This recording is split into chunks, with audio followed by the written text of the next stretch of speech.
தற்போதைய செய்தி ஒன்றை பார்த்துக் கொண்டிருக்கிறோம். சென்னையில் ஆபரண தங்கத்தின் விலை சவரனுக்கு 800 ரூபாய் உயர்ந்திருக்கிறது.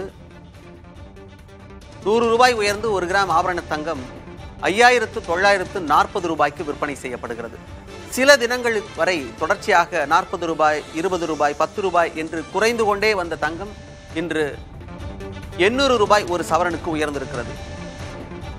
ஒரு சவரனுக்கு 800 ரூபாய் இந்த ஒரே நாளில் தங்கத்தின் விலை உயர்ந்திருக்கிறது. இதன் காரணமாக 1 கிராமின் விலை 5940 இருக்கிறது. ஒரு சவரன் 47,520 ரூபாய்க்கு விற்பனை செய்யப்படுகிறது. இன்று ஒரே நாளில் ஒரு சவரனுக்கு 800 ரூபாய் தங்கத்தின் விலை உயர்ந்திருக்கிறது. அண்மை செய்தியை பார்த்துக் கொண்டிருக்கிறோம்.